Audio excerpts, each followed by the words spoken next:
Olá, espero que estejam todos bem. Como eu tinha dito anteriormente a vocês, nós vamos agora gravar a aula referente ao capítulo 5 e seguir o nosso estudo analisando o capítulo intitulado Formação do Império Romano. Nós já começamos esse estudo e nós vamos completar esse estudo com essa videoaula para que vocês possam ter uma explicação mais detalhada sobre a formação do Império Romano. Conforme nós conversamos anteriormente, nós faremos o estudo de Roma em 2 momentos. Esse primeiro momento, eu vou trabalhar a origem lendária, a origem histórica, até o século III, em que Roma chega à sua expansão máxima enquanto império. Posteriormente, nós vamos analisar o colapso do Império Romano. Então, neste capítulo, nós teremos uma visão panorâmica da antiguidade romana, com ênfase na formação, expansão e crise do império. O foco do capítulo reside no estudo das relações entre instituições imperiais, comércio mediterrâneo e escravidão clássica, discutindo-se a pertinência do conceito de imperialismo romano. E aqui eu coloco o conceito imperialismo romano, entre aspas, para chamar a atenção de que é um conceito construído no século XIX e, por isso, deve ser utilizado com cautela quando se trata da antiguidade. Articulados ao estudo do Império, estudaremos a gênese do cristianismo e seu papel na crise do mundo antigo no Ocidente. Roma tem uma origem lendária e uma origem histórica, como é comum em sociedades de caráter politeísta. Eu já expliquei isso a vocês no nosso encontro anterior. A origem lendária de Roma foi imortalizada no poema épico Eneida, de Virgílio, no século I a.C., e serviu de base para que historiadores antigos analisassem relatos sobre os primeiros tempos da sociedade romana. A origem lendária mostra a história dos gêmeos Rômulo e Remo, filhos de Réa Sílvia, sacerdotisa do templo da deusa Vesta. Os meninos que eram fruto de união proibida com Marte, que era o deus da guerra, foram abandonados em um cesto no leito do rio Tibre e, por intervenção de Marte, foram conduzidos à terra firme e amamentados por uma loba, como mostra a estátua de bronze em destaque. Depois disso, um pastor encontrou as crianças e os levou para a sua cabana, no Monte Palatino, onde cresceram fortes e saudáveis. Posteriormente, quando adultos, deram origem ao território romano. Então, nós já conversamos sobre essa origem lendária, e eu expliquei, né, as controvérsias existentes em relação a essa estátua de bronze, que encontra-se nos museus capitolinos de Roma, e nós conversamos sobre as controvérsias, né, justamente em razão de anteriormente se acreditar que essa estátua teria sido produzida pelos etruscos, né, um daqueles povos que habitaram a Península Itálica ali, formando a Roma, inicialmente, né, e posteriormente nós vimos que foram realizados vários testes, e esses testes comprovaram, né, que essa estátua, ela não é uma estátua etrusca, ela foi feita em torno do século XIII depois de Cristo. Já a origem histórica mostra que os romanos antigos descendiam da mistura de vários povos. Dentre eles, os latinos, que eram residentes na região do Lácio, e dos povos de outras áreas da Península Itálica, como os sabinos, e do Mediterrâneo. Latinos e sabinos partilhavam a Península Itálica com outros povos, como os etruscos e os gregos. Gregos e etruscos exerceram grande influência na vida cultural, religiosa e política dos romanos. Observem a diversidade desses povos e sua distribuição no território no mapa que eu disponibilizei a vocês. Essa diversidade fez com que a sociedade romana, obviamente, fosse bem diversificada. No período republicano, como nós vimos, os etruscos construíram uma liga de 12 cidades autônomas. Roma foi transformada, então, numa cidade-estado, cercada de muros, com instituições de caráter permanente e tendo a realeza como forma de governo. Durante o domínio etrusco, o rei de Roma detinha as funções religiosa, executiva, judicial e legislativa. Seu poder era limitado pelo Senado e pela Cúria. O Senado era um conselho de anciãos, que vetava ou aprovava as leis reais. Vejam que o termo Senado é proveniente de senil, relativo a idoso.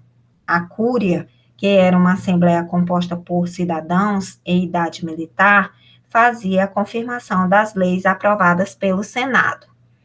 Lembrem-se também que quando nós trabalhamos Grécia Antiga, eu expliquei, né, todas as características dos elementos que compõem uma cidade-estado. Então, Roma também foi transformada pelos etruscos numa cidade-estado.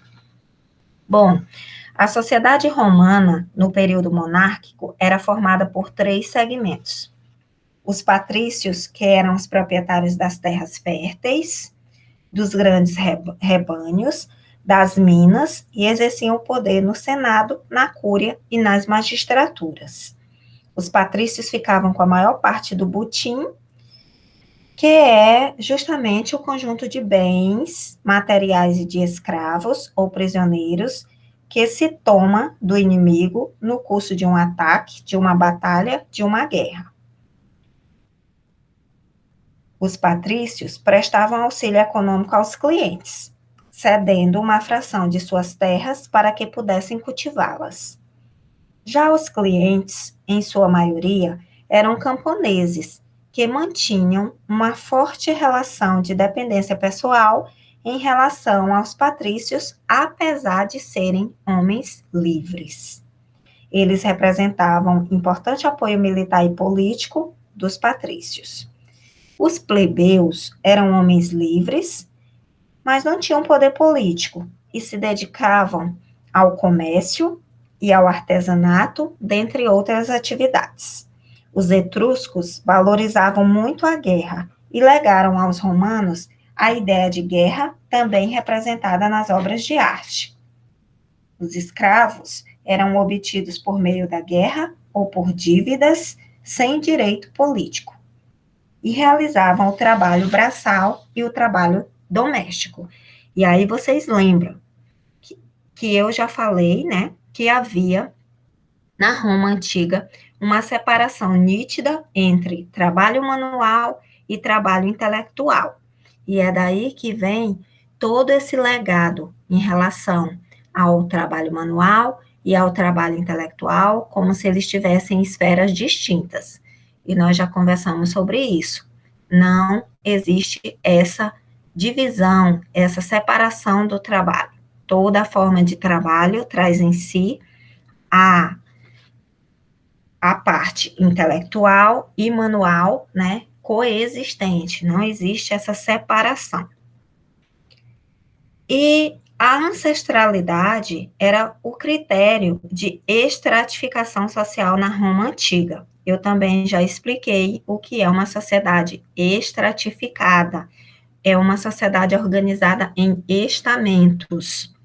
E aqui, né, o critério de nascimento, a ancestralidade, é um critério muito importante de estratificação social.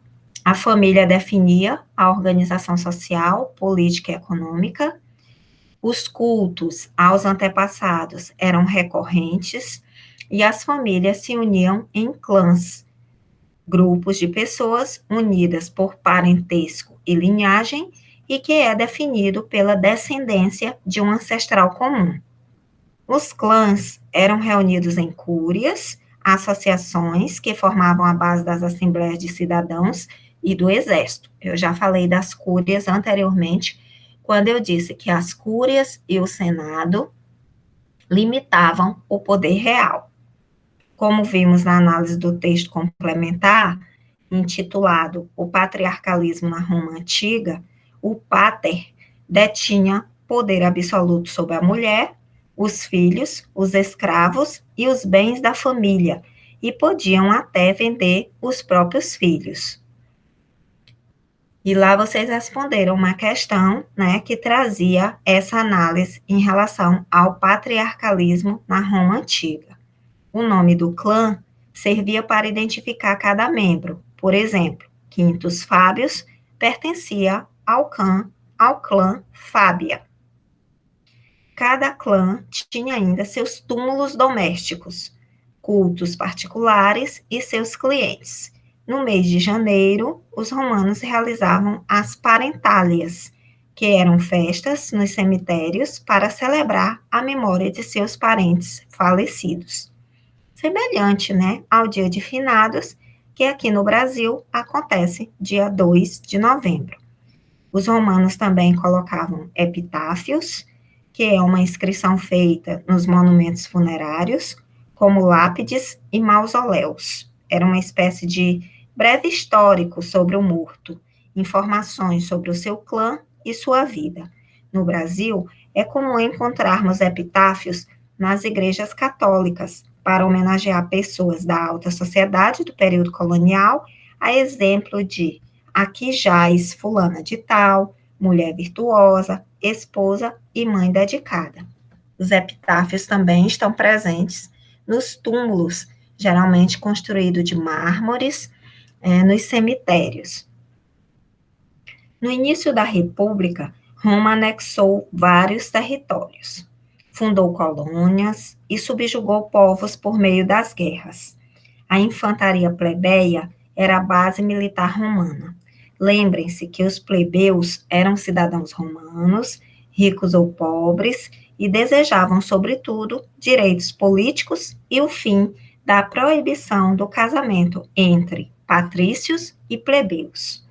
Então, depois que os plebeus assumiram a posição no exército romano, tarefa essa que anteriormente era desempenhada pelos patrícios, houve espaço para negociar a participação política. Os plebeus, então, iniciaram uma série de revoltas. Se organizaram e exigiram a criação de um cargo político que deveria ser ocupado apenas por plebeus.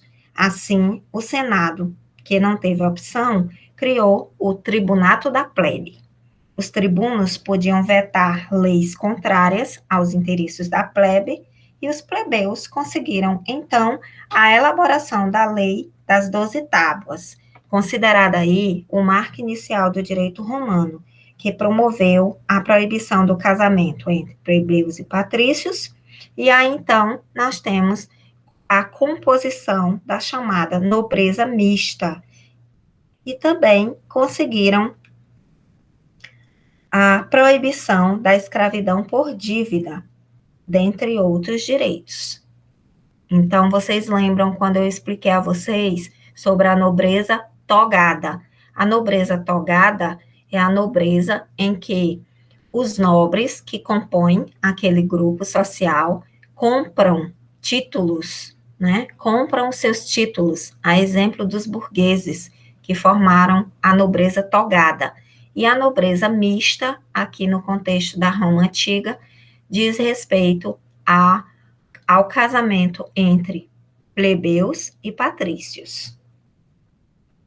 Cabe lembrar que, apesar dessas conquistas, havia ainda um abismo social entre ricos e pobres. Os patrícios continuaram ocupando as posições mais elevadas socialmente e dizia-se que os pobres tinham apenas os filhos ou sua prole. Daí vem o termo proletários, justamente por ter apenas os filhos como bens. Então, Roma continuava sua expansão pelo Mediterrâneo Ocidental e enfrentava a supremacia de Cartago nas chamadas Guerras Púnicas, em que Roma lutou contra Cartago. Os ricos comerciantes de Cartago eram chamados de púnicos, e daí vem o nome das guerras.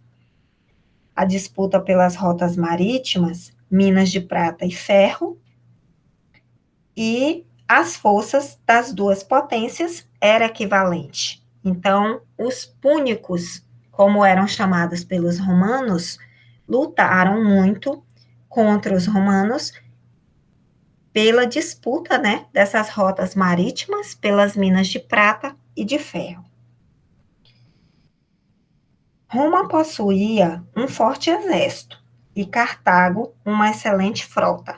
Então, as duas forças estavam numa condição aí equivalente. O saldo dos 3 combates foi positivo para Roma, que garantiu a posse dos territórios sob o domínio de Cartago.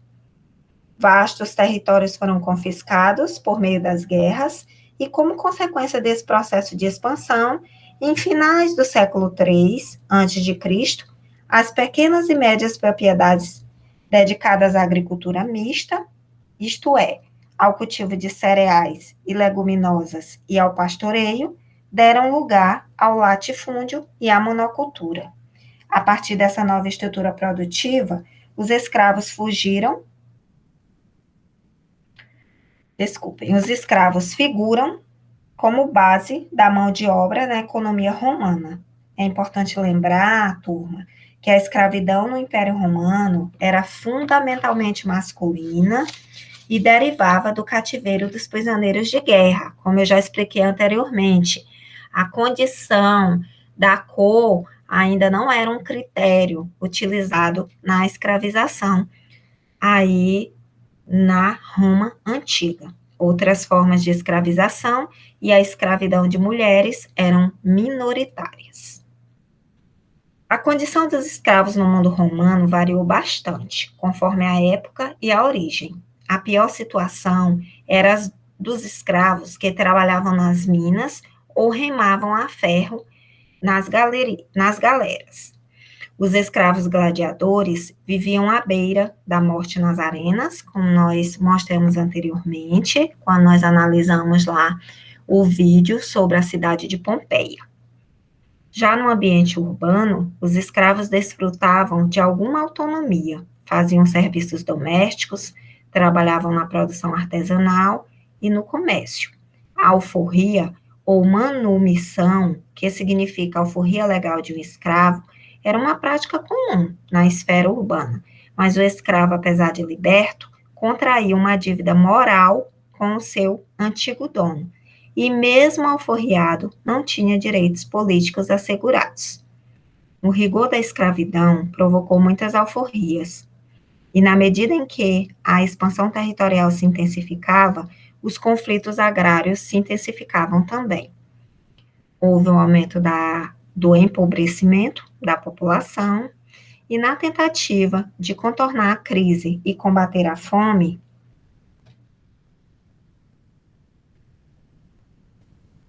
o Estado passou a distribuir cereais e promover espetáculos públicos nas arenas para animar a plebe. Essa política ficou conhecida como pão e circo. No entanto, essas ações não resolveram a questão e algumas reformas foram propostas pelos irmãos Graco, que eram de origem nobre, e propuseram leis agrárias que baixaram o preço do trigo, distribuíram lotes públicos e auxiliaram no processo da colheita do trigo.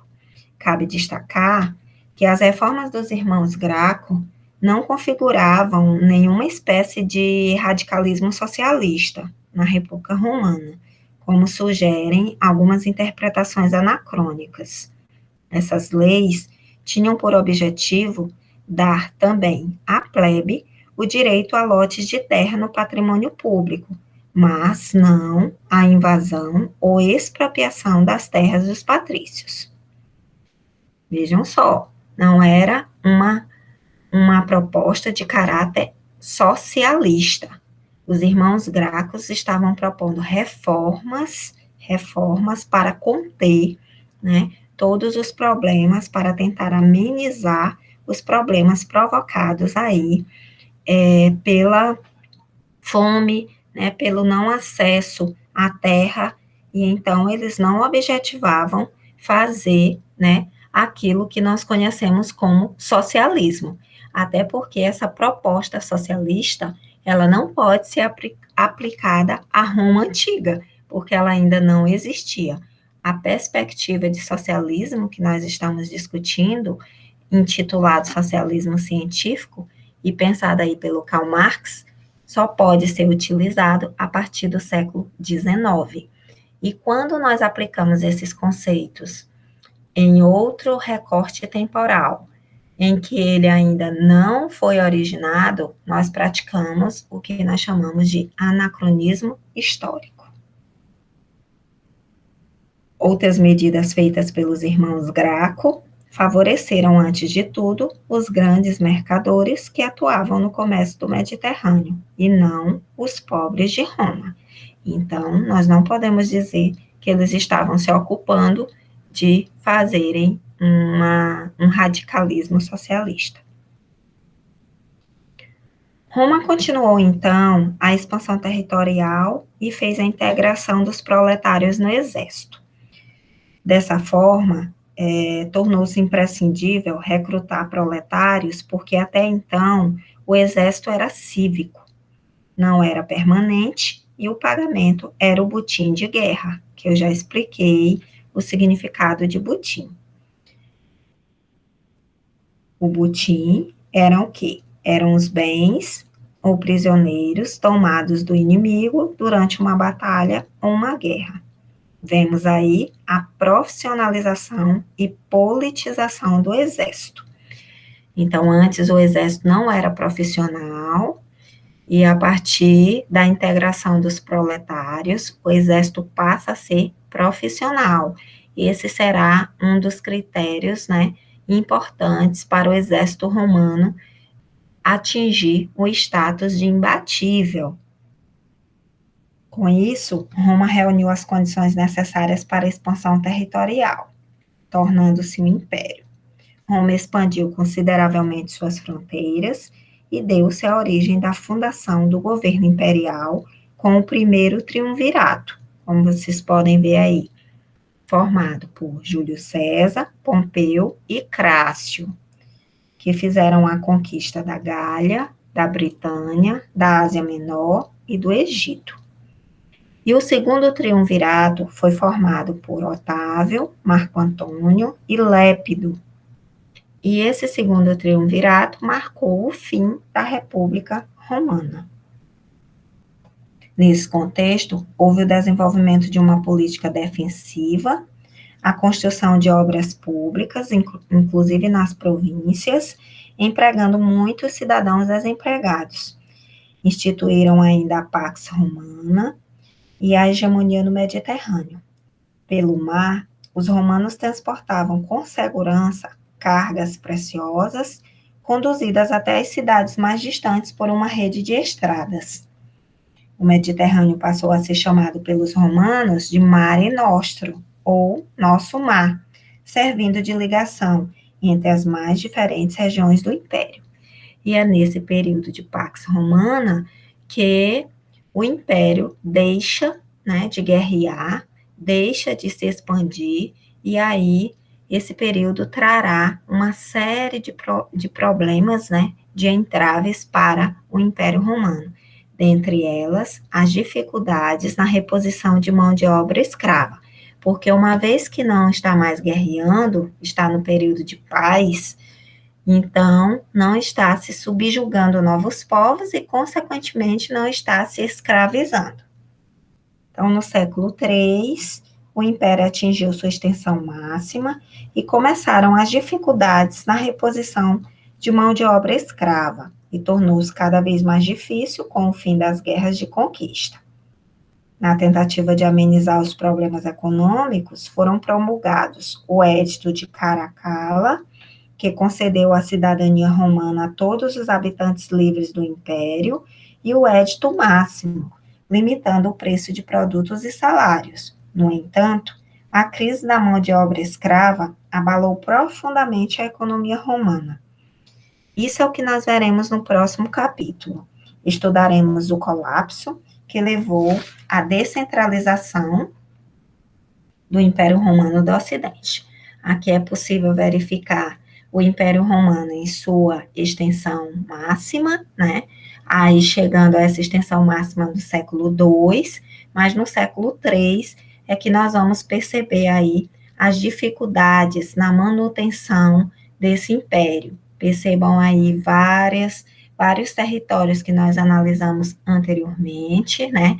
A Mesopotâmia, a Síria, o Egito, a Dácia, né? A Macedônia, a Grécia, Gália e a Britânia, que posteriormente dará origem, né, ao Império Britânico. E então, nós vamos observar justamente quais serão os elementos que farão com que ocorra, né, o colapso do Império Romano. E nós analisaremos esse colapso e o início do período medieval na nossa próxima aula. Estudem, façam suas anotações. Um abraço a todos e até breve.